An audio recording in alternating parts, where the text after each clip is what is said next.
Hello again. I wanted to do another strategy video.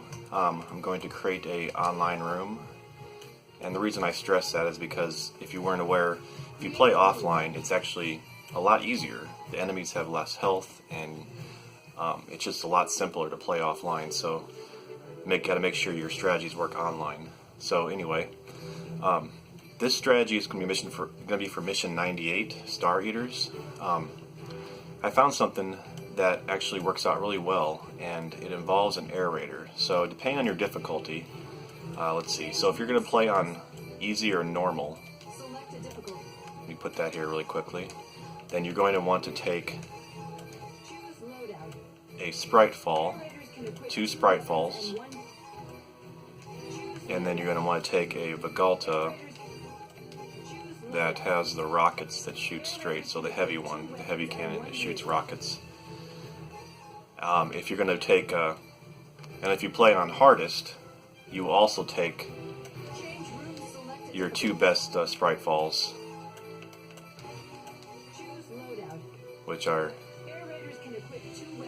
76, so you take 2 of those. And then you also take the same thing, the Vigalta that has the 3 rockets, which is this one. Yeah, revolver rocket cannon, 75. The only time you're going to take something different is on difficulty hard, which I'll show after this. But pretty much, the difficulty in this level is the panels that block the brain. Not necessarily the first wave, because the first wave the panels don't spin around, so it's pretty simple to snipe the panels and then shoot the brain. But the second phase can be rough because the panels are spinning around the whole time. And because of that, even if you clear a panel, they'll be spinning, so they'll still block the Earth Eaters or the brain, so you have to wait for the next panel, or you have to wait for it to revolve around completely to come back to the spot where you actually opened up. So that can be really tricky. So that's the great thing about the sprite fall. I'll start this up here.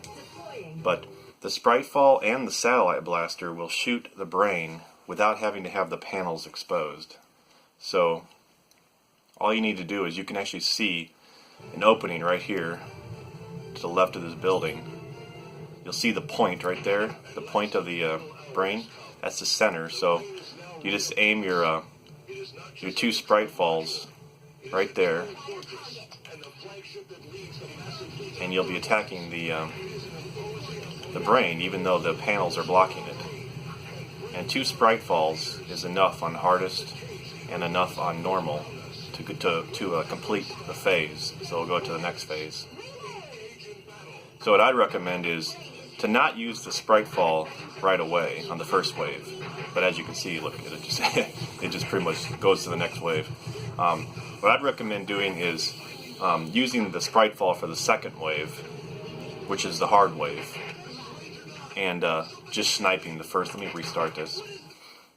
So for the first wave, instead of using the sprite fall, what you would do is you would take out that panel right there, and then you can also take out another panel, but it's not necessary. But take out that panel right there, and then you can see the brain from right here, and just do sniper damage or whatever your highest damage is with range on the brain to go to the next phase. And then I would recommend, after the second phase comes down, then use the sprite fall on the brain to go to the third phase. Because the third phase is actually pretty easy, because it's just dragon panels which do not block the brain, so you can be shooting the brain the whole time. So it's best to rush the brain as fast as possible if you can. So let me retreat on this. Now it's a little bit different if you're picking the difficulty hard or you're picking the difficulty inferno. So let me show hard really quick here. If you're going to play on hard, instead of taking a sprite fall, you'll have to take a satellite blaster, because the sprite fall you have is lower damage. So you'll need a sprite fall instead, or a satellite blaster instead. So 2 of those, and you'll take the Vigalta Buster Arms.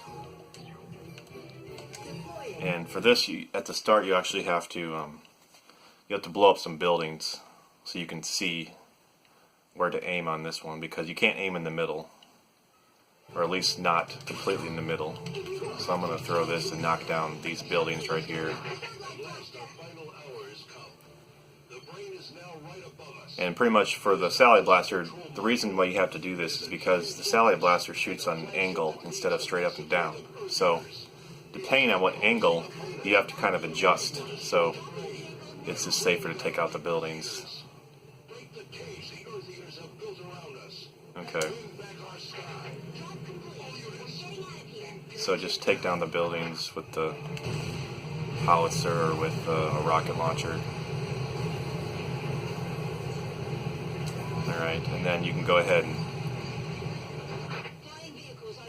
aim at the bottom of the brain in the middle.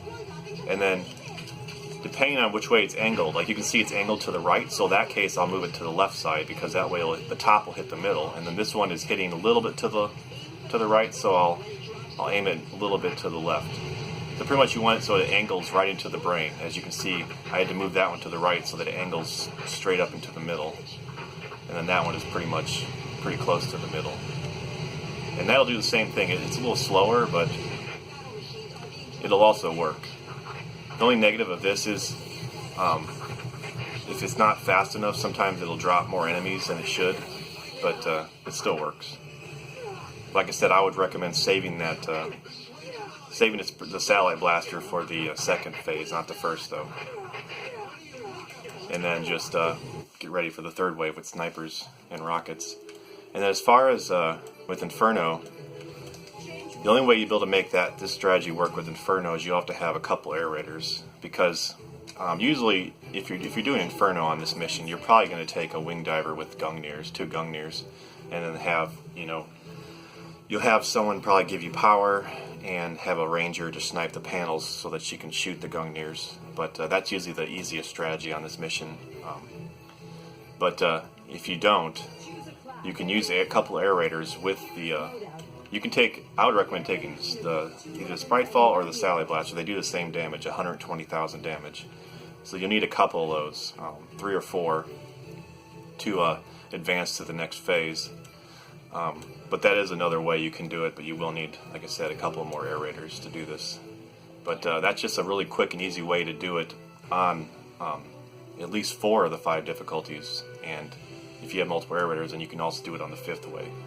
So, Ranger is actually really good here. So if you have a Ranger, just bring your best snipers.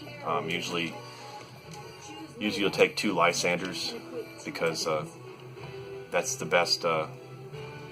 Some of the best damage you can do with Rangers. So pretty much you'll shoot 1 Lysander, then switch to the air Lysander, then shoot that one, then switch back and shoot, switch and shoot. Just keep rotating back and forth to get the highest damage. And also it'll one-shot the drones that spawn, so that's important. But usually you have a Ranger to snipe the panels, and then he can also continue sniping the brain, and then you can have the air raider shooting with the buster rockets at the brain. And then the second phase, you would do the Spritefall or Satellite Blaster. But yeah, I found that that's a pretty interesting, easy way to attack the brain without even having to see it, which is usually the toughest part, especially on the second phase. So, thanks for watching.